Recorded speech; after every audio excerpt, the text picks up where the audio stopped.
नमस्कार, आपके साथ मैं हूं पूजा कविया गोमा। स्वागत है आपका हमारी आज की खास पेशकश में। आज हम बात करेंगे उत्तर प्रदेश में योगी सरकार का कितना पूरा होगा संकल्प। उत्तर प्रदेश के सीएम योगी आदित्यनाथ शपथ लेने के बाद आज कैबिनेट की पहली बैठक में पहुंचे। बैठक के बाद प्रेस वार्ता की गई। उन्होंने बैठक में लिए गए फैसलों की जानकारी दी। इस दौरान उन्होंने राशन की योजना पर एक बड़ा ऐलान किया। सीएम योगी ने कहा कि फ्री राशन की योजना अगले 3 महीने तक जारी रहेगी। साथ ही उन्होंने बताया कि मार्च 2022 में खत्म हो रही इस योजना को अब जून 2022 तक जारी रखा जाएगा। सीएम योगी ने कहा कि 15 करोड़ लोगों को फ्री राशन का लाभ मिलता रहेगा।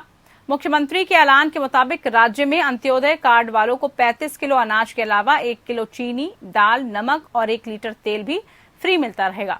वहीं डिप्टी सीएम केशव प्रसाद मौर्य ने कहा कि ये हमारी जिम्मेदारी है कि हम लोगों तक सुविधाएं पहुंचाएं। उन्होंने कहा कि पहली कैबिनेट बैठक में हमने मुफ्त राशन योजना को अगले 3 महीने के लिए बढ़ा दिया है। इसके लिए सरकार को 3,270 करोड़ रुपए का खर्च और आएगा। इससे 15 करोड़ लोगों को फायदा होगा। जाहिर है, प्रचंड जीत के बाद योगी सरकार आत्मविश्वास से लबरेज है। ऐसे में जनता से किए वादों पर खरा उतरना नई सरकार के लिए बड़ी चुनौती होगी। प्रदेश को विकास के पथ पर आगे ले जाने और यूपी को नंबर 1 की अर्थव्यवस्था बनाने और बेरोजगारी पर कड़ा प्रहार करने की भी चुनौती है। मुख्यमंत्री योगी आदित्यनाथ ने पहले कार्यकाल में चाहे भ्रष्टाचार के प्रति जीरो टॉलरेंस हो या कानून व्यवस्था हो, उसके खिलाफ पुलिस का बुलडोजर और महिला सुरक्षा, सचिवालय और प्रशासनिक अमले की कार्यशैली में बदलाव हो या फिर हर जिले का दौरा समीक्षा करना हो, मुख्यमंत्री के नेतृत्व में सरकार ने पूरी शिद्दत के साथ काम किया है। युवाओं को नौकरी देने के मुद्दे पर पारदर्शिता पर सरकार का जोर रहा और महिला की सुरक्षा के साथ ग्रामीण अर्थव्यवस्था को मजबूत करने के संजीदा प्रयास हुए। 58,000 बैंकिंग सखी की नियुक्ति हुई और महिला स्वयं सहायता समूह के जरिए छोटे छोटे व्यवसाय शुरू किए गए और सहायता लेकर महिलाओं को पैरों पर खड़ा करने की भी कोशिश की गई। भाजपा को सियासी समर में इसका लाभ भी मिला। एक बार फिर बीजेपी सरकार के पास चुनौती होगी कि कैसे वो घोषणा पत्र में किए गए वादों को पूरा करें। विशेषज्ञों का मानना है कि भाजपा के घोषणा पत्र में ऐसा कोई बड़ा वादा नहीं था जिससे उसे संसाधन जुटाने में कोई बड़ी दिक्कत पेश आती, लेकिन उससे चुनिंदा वादों जैसे वृद्धा पेंशन, निराश्रित महिला पेंशन के साथ ही किसानों की सिंचाई के लिए मुफ्त बिजली पर लगातार हर साल नकदी खर्च करनी होगी और इसके लिए उसे संसाधन भी जुटाने होंगे।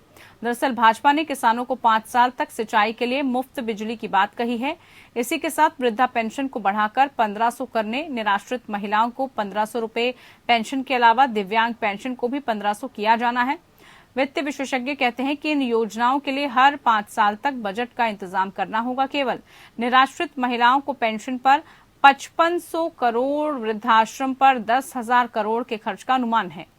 इस धनराशि की व्यवस्था एक चुनौती भी होगी। इसके अलावा घोषणा पत्र में यूपी को सबसे ज्यादा एक्सप्रेसवे वाला राज्य बनाने के साथ ही अर्थव्यवस्था को नंबर 1 पर लाने के लिए निवेश को 10 लाख करोड़ तक बढ़ाने का वादा, साथ ही हर घर के लिए एक व्यक्ति को रोजगार देने के लिए करीब 4 करोड़ रोजगार मुहैया कराना भी कड़ी परीक्षा होगी। ग्रामीण इलाकों में आवारा पशुओं के साथ गौवंश संरक्षण और गौशालाओं का रखरखाव बड़े आर्थिक बोझ के रूप में सामने खड़ा है। देखना होगा कि योगी सरकार में कितना पूरा ये संकल्प होगा। इन्हीं तमाम चुनौतियों और सरकार के इरादों की आज करेंगे पड़ताल विशेषज्ञों के साथ।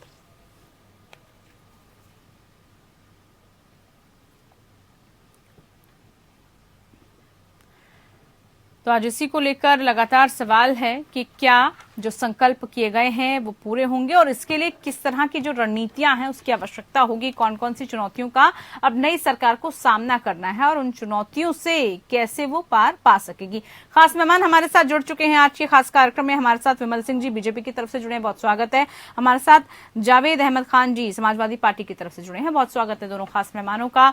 सबसे पहला सवाल विमल सिंह जी आप ही से, बहुत बहुत शुभकामनाओं के साथ नई सरकार का गठन, कल शपथ ग्रहण समारोह भी हो गया है, लेकिन अब जो जिम्मेदारी दी है जनता ने आपको, जो दायित्व आपको सौंप दिया है, अब ऐसे में एक विश्वास बंधा है जनता का आपसे।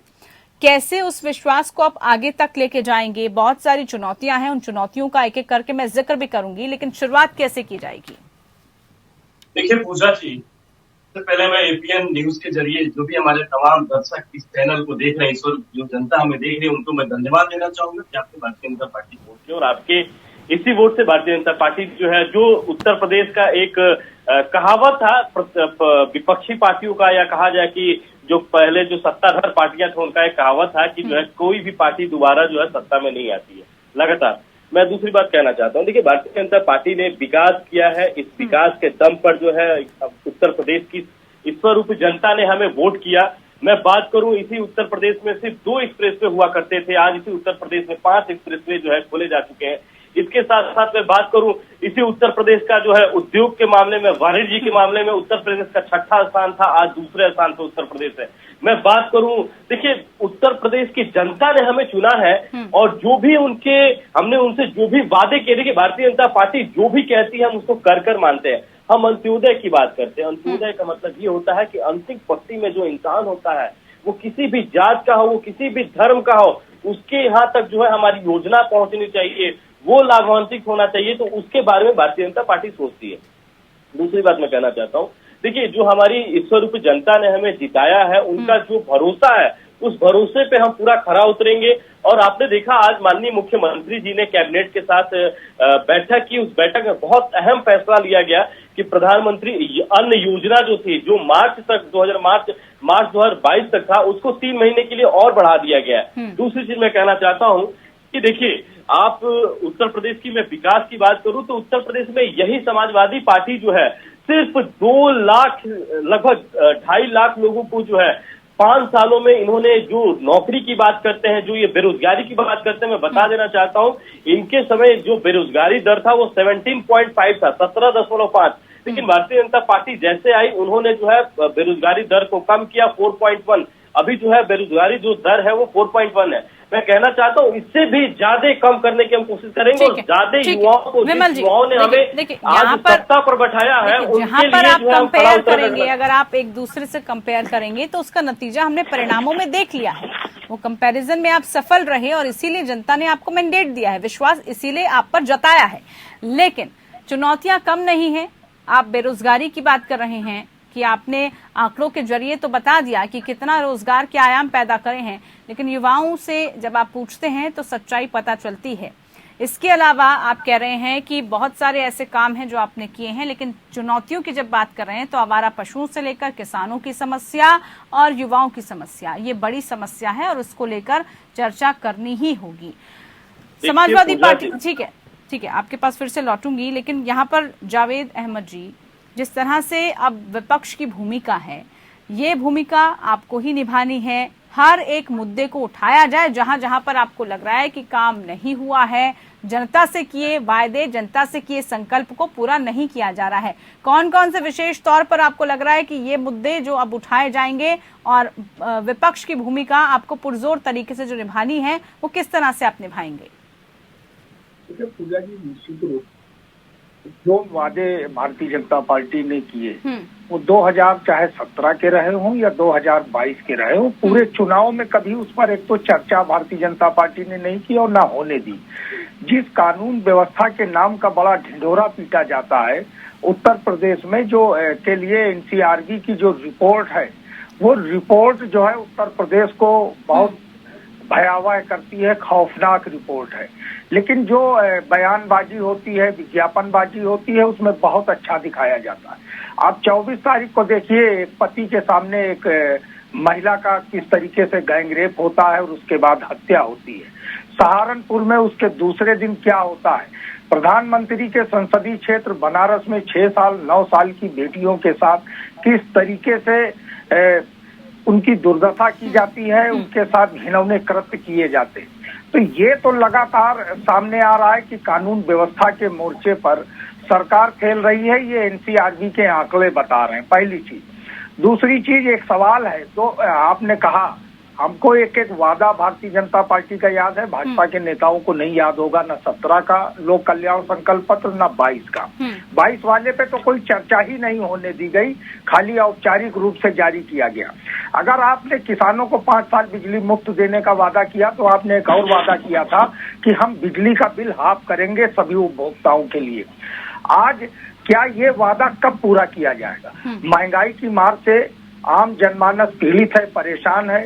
पेट्रोलियम के दाम किस तरीके से बढ़ रहे हैं, घरेलू गैस का दाम किस तरीके से बढ़ा है, बेरोजगारी की दर क्या है? जो आंकड़े बताए जा रहे थे 4.3 था समाजवादी पार्टी की सरकार में, और आज की स्थिति जो है, जो नीति आयोग ने, आरबीआई ने जो आंकड़े जारी किए उसको जरा पढ़िए, और सीएमआई की जो रिपोर्ट है बेरोजगारी के मामले में उसके आंकड़े को देखने का काम करिए कि आज जो है वो 4.9 में बदल गया है, और इस पर कोई चर्चा नहीं करना चाहता। जावेद जी, जैसे आज आते ही कैबिनेट की बैठक में आते ही जो फैसला ले लिया गया कि अब जो है मुफ्त राशन योजना मार्च के बढ़ाकर जो है जून तक कर दी गई है, तो ये जनता के बीच में एक संदेश चला जाता है इससे। नहीं, देखिए, उनको बधाई है, जनता ने जनादेश दिया, हमें जनता ने विपक्ष में रहकर सरकार की गलतियों को इंगित करने और उससे सवाल पूछने के लिए, संघर्ष करने के लिए जनादेश दिया।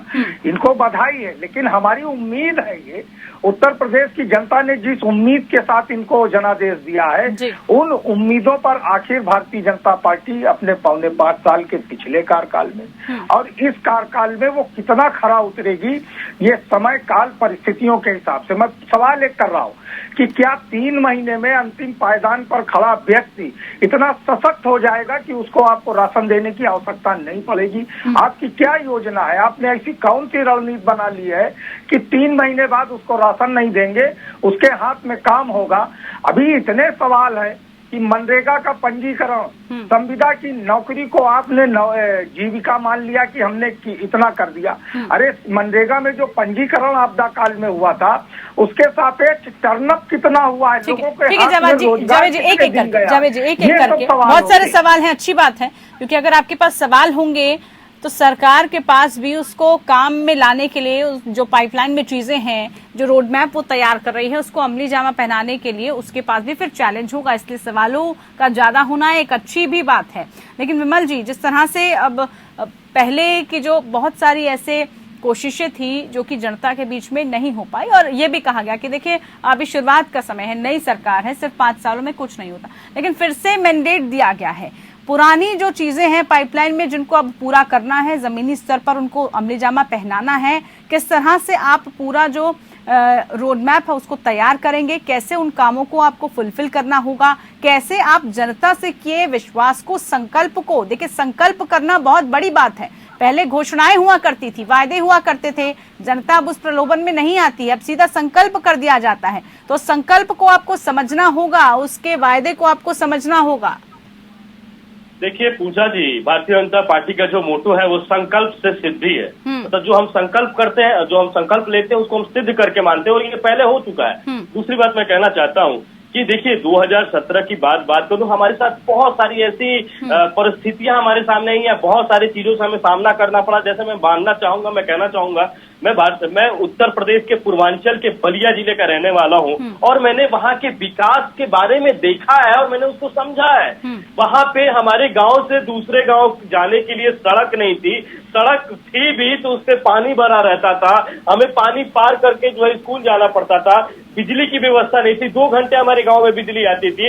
इस परिस्थिति से भारतीय जनता पार्टी ने लड़ा है। हमारे यहाँ जो है सीएससी पीएससी सेंटर खोले जा चुके हैं, इसके लिए मैं बधाई देना चाहूंगा अखिलेश यादव जी को, लेकिन खोले जा चुके थे, बिल्डिंग बन चुकी थी, वहां पे ना डॉक्टर बैठते थे, ना वहां पे प्रचुर मात्रा में दवाइयां थी, ना वहां पे किसी प्रकार का कोई पैरामेडिकल स्टाफ था, लेकिन भारतीय जनता पार्टी ने उसको कर दिखाया।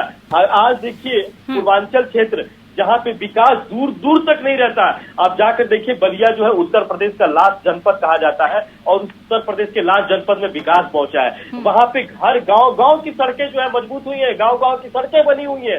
उसके बाद मैं कहना चाहता हूं कि हमारे बलिया में जो सीएससी और पीएससी सेंटर बंद पड़े हुए थे वो खोले जा चुके हैं, वहां पे प्रचुर मात्रा में जो है दवाइयां मौजूद है, वहां डॉक्टर मौजूद है। इसके साथ साथ मैं कहना चाहता हूं कि देखिए लोगों तक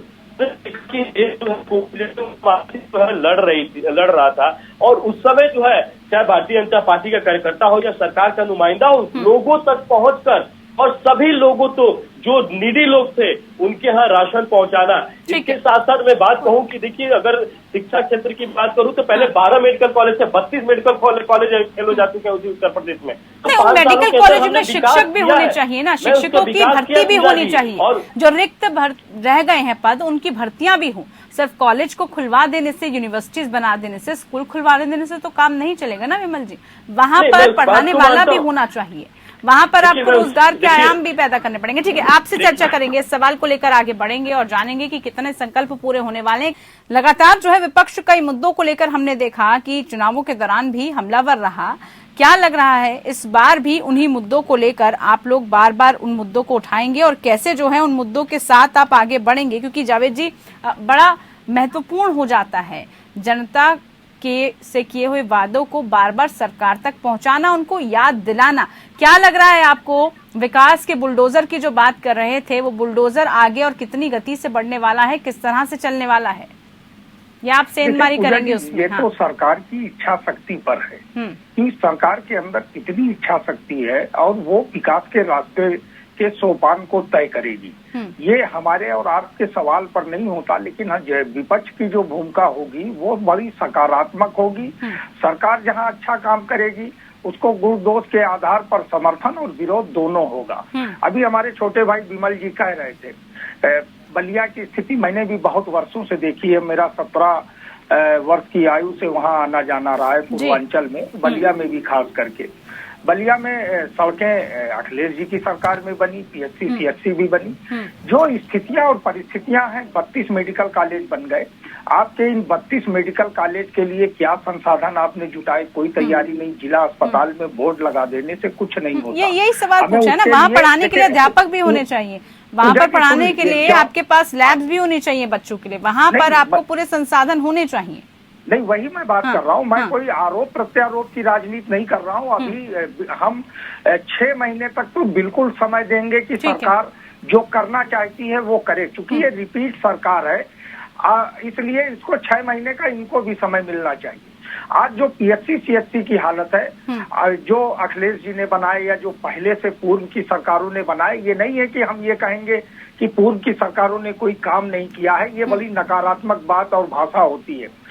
जो आवश्यकताएं थी, आज पैरामेडिकल स्टाफ नहीं है पीएचसी सीएचसी में, जिला अस्पतालों में दयनीय दशा है, डॉक्टर तो नहीं है, हम उनका भी व्यवस्था नहीं कर पाए आपदा काल के बाद भी। कोरोना काल में जो संविदा पर नियुक्तियां की गई उनको अब हटा दिया गया और जिन बड़े शहरों में अभी भी काम कर रहे हैं उनको हटाने की नोटिस हो गई। जो सर्विस प्रोवाइडर्स हैं उनको हटा दिया गया। जौनपुर के मेडिकल कॉलेज को एमसीआई ने मान्यता देने से इनकार कर दिया। और मैं उससे बड़ी चीज बताऊं पूर्वांचल के लिए, जिस गोरखपुर के एम्स का बड़ा ढिंडोरा पीटा गया, एम्स के लिए 220 एकड़ भूमि की आवश्यकता होती है, बिना उसके एम्स नहीं होता है। 42 विभागों का वहां पर इलाज होता है, 42 विभाग स्थापित होने चाहिए। गोरखपुर के एम्स में 120 एकड़ कुल जमीन है और 20 विभागों की स्थापना हुई है जो मानक के अनुकूल नहीं है। 22 विभागों के मरीजों को दिल्ली एम्स के लिए जाना पड़ेगा, वो गोरखपुर के एम्स में उसका इलाज नहीं होगा। ये पूर्वांचल के लिए जो बड़ा ढिंडोरा पीटा गया था। तो तथ्य और आंकड़े जो हैं उसको भी देखना चाहिए। वो एक तरीके से ट्रामा सेंटर के रूप में खड़ा हुआ है। मैंने उसको अभी देखा भी है, मैं गया भी था इसी चुनाव के समय में।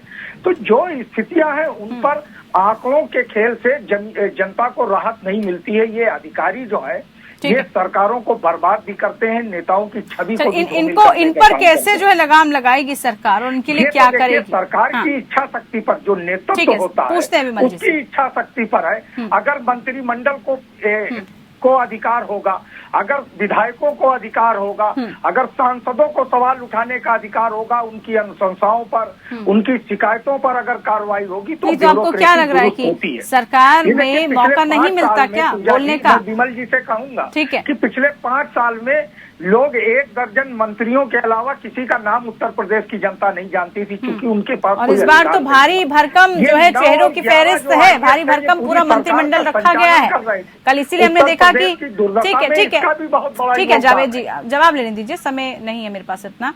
विमल जी, सबको मौका दिया जाएगा काम करने के लिए और विकास के जो आयाम पथ पर आगे ऐसे ही बढ़ेगा उत्तर प्रदेश। अर्थव्यवस्था से लेकर बेरोजगारी, आवारा पशु, न जाने कितने ही ऐसे मुद्दे हैं जिन पर काम करने की आवश्यकता है।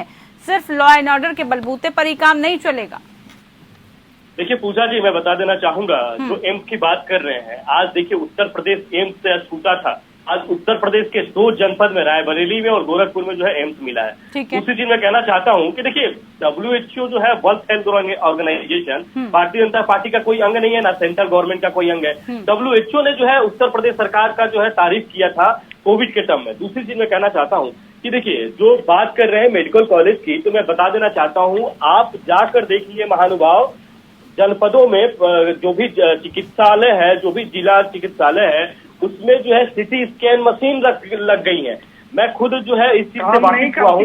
लगभग मशीन काम करती है ना विमल जी, मशीन को काम भी करने का मौका दीजिएगा, रखने से काम नहीं चलेगा। मेरी बात सुनिए, टीपा टिप्पणी आपके बीच में नहीं कहता, पीछे टीपा टिप्पणी करके डिबेट को खराब मत कीजिए, डिबेट खराब मत कीजिए। जावेद जी, अभी आपने कहा ना 6 महीने का तसल्ली से वक्त देंगे, तो यहाँ पर 6 मिनट का तो वक्त दीजिए आप। देखिए मैं आपको शुरुआत में अभी आप ही ने कहा पूरा मौका दिया जाएगा, सरकार को मौका देंगे काम करने के लिए। ये मौका दे दिया, बीच में आप जो है इंटरप्ट नहीं करेंगे, पहले समझेंगे अपने काम को।